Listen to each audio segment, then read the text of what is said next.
Is your Bernese Mountain Dog pulling on the lead all the time and you just don't know what to do about it and it's becoming a real issue? Well, don't worry, we've got the video for you.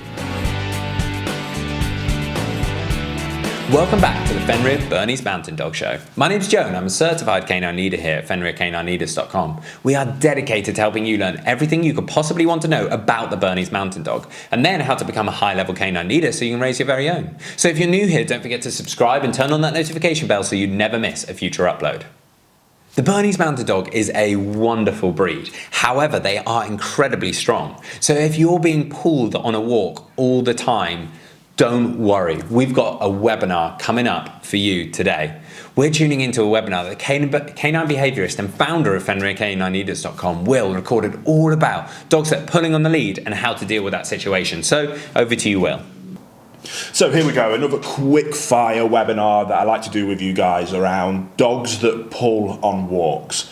Now this, it's up there, it's definitely in the top 3, maybe top 5 of most common concerns, queries, questions that I get as a canine behaviourist, and when people are coming and looking at wanting behaviour modification, is how frustrating it is to have a dog that pulls on walks. So in this video I want to just go off the cuff and give you a quick breakdown of my thoughts and theories and approach when it comes to people having dogs that pull on walks.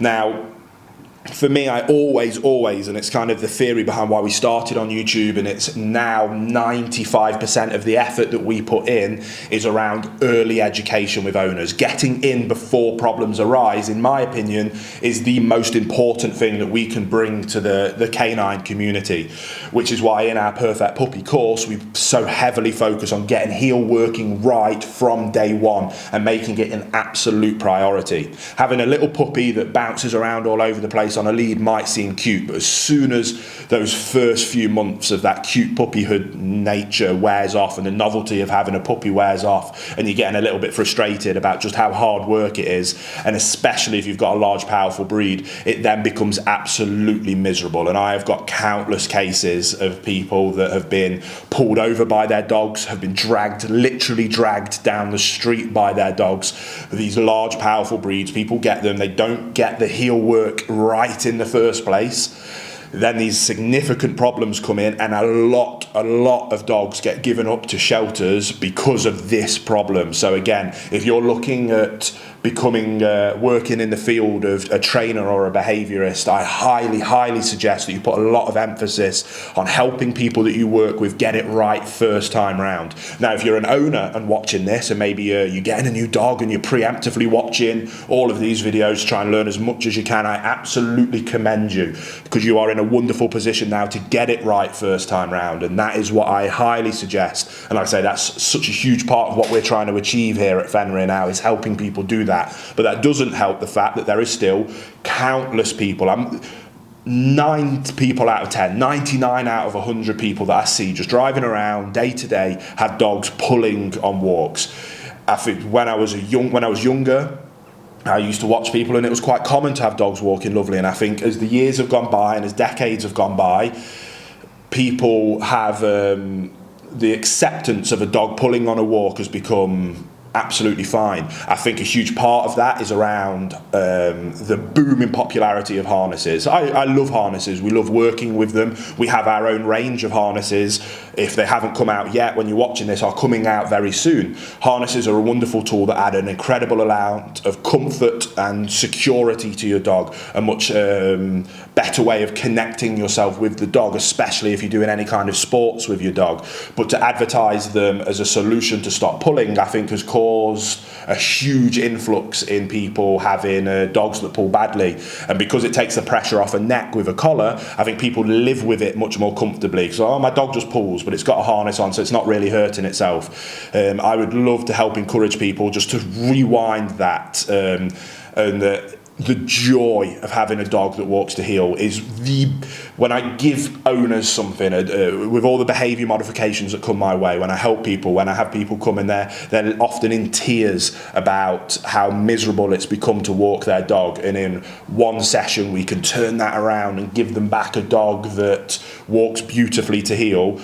that for me is one of the best things I can give to a dog owner, because it allows them then to go and exercise. When a dog walks nicely, it builds wonderful relationship with them, and then so much more joy with living with a dog comes off the back of being able to get out and walk with a dog that's walking nicely to heel. So when we're addressing it as a behaviour, it is often a behaviour that we'll address quite quickly, and it's often, and we kind of have levels to it, and it often depends on the owner's comfortability with things around corrections. Obviously, it's no secret I'm a balanced dog trainer, and I use all the tools in the toolbox.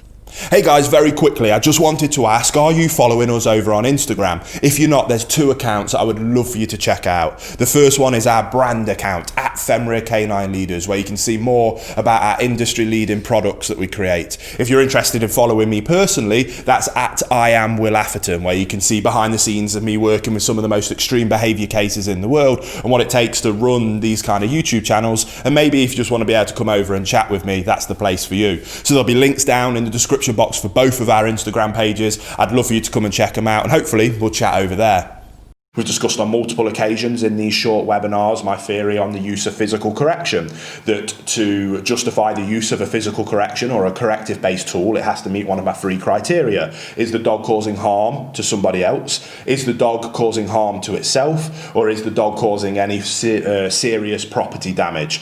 When it comes to pulling on a lead, I think that it quite comfortably ticks the first 2 boxes.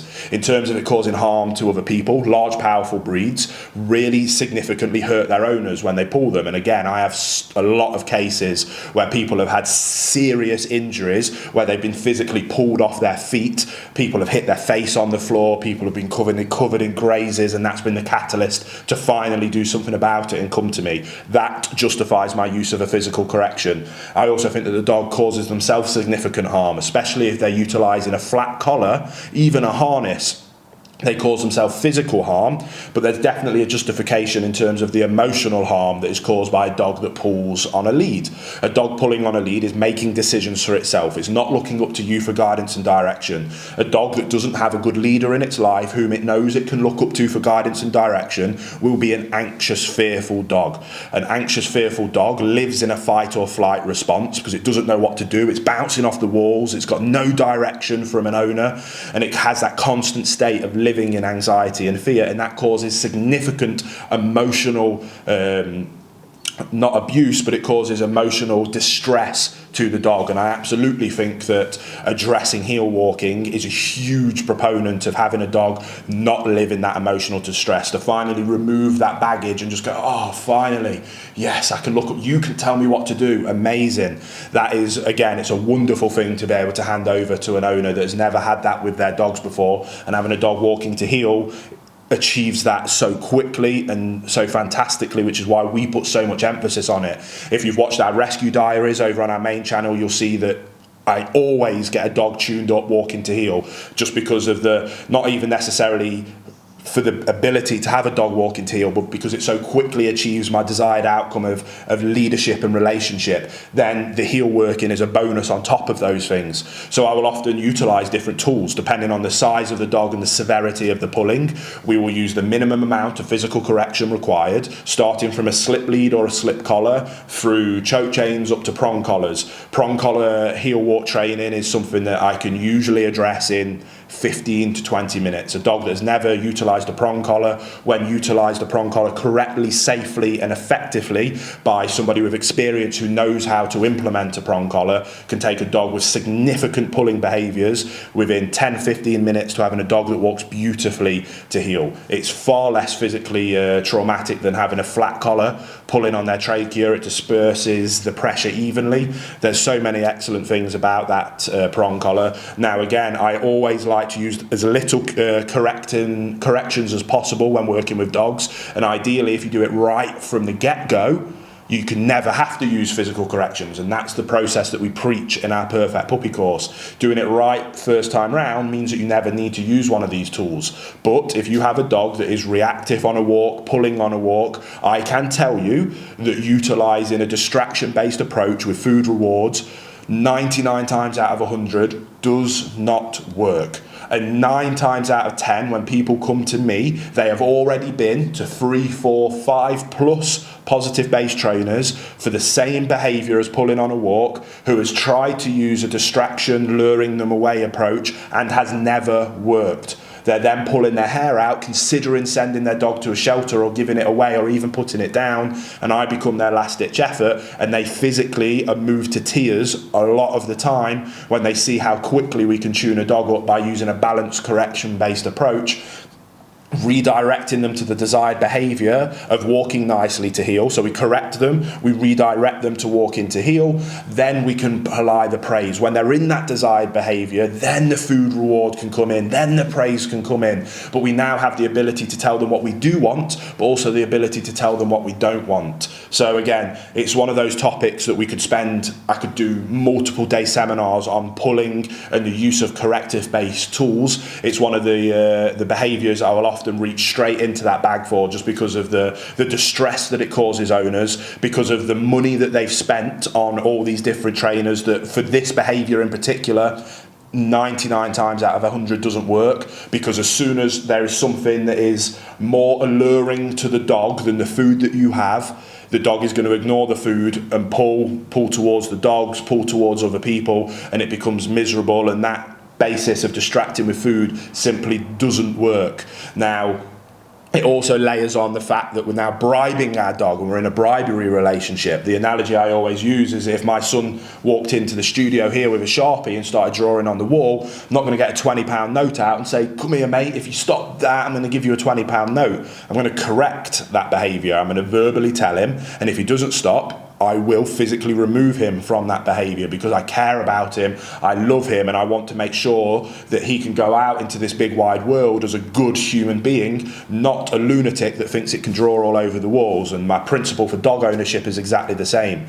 I will tell you if you are doing something that is causing harm to yourself, harm to other people, or is causing significant property damage. So again, I think if more people take that approach in a fair, consistent, loving way, based on leadership and relationship, there is no need for any dog owner in the world to struggle with them pulling on walks. And we're going to do more videos around exactly how we do that. If you want to see me do that with all the rescue dogs that I volunteer at the local rescue centre for me, I do that with all the dogs I work with. You can go and check out the training channel and see that in person, me actually doing it. But with these webinars, I like to make them much more focused on mindset and theory, because I truly think that that's the most important thing. So I hope you got something from this. You do not need to struggle with your dogs pulling on walks. It's something that can be addressed very quickly, and if you don't want to do it yourself, or you think that that's a bit overwhelming, seek professional help from a balance trainer who has the skill set in utilising corrective tools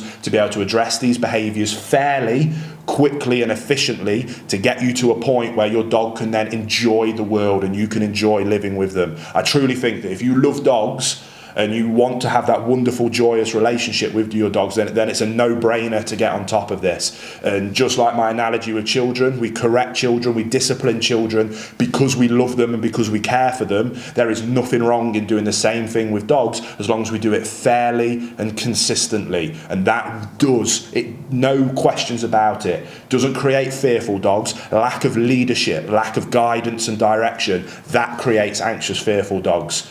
Good boundaries, rules and expectations with consequences, that creates happy dogs, because they can trust in you, that they can get their guidance and direction from you. And as long as you're being fair and consistent, that is how you get a happy dog. So again, hope you enjoyed that little quickfire webinar. There you have it, guys, some really useful tips and tricks that you can put into practice straight away with your Bernese Mountain Dog to stop them from pulling on the walk. I really hope you enjoyed today's video. If so, get involved in the comments down below, as we would love to hear from you. Don't forget to subscribe and turn on that notification bell, as we have 2 dedicated videos coming here every single week. So I can't wait to see you in the next episode of the Fenrir Bernese Mountain Dog Show.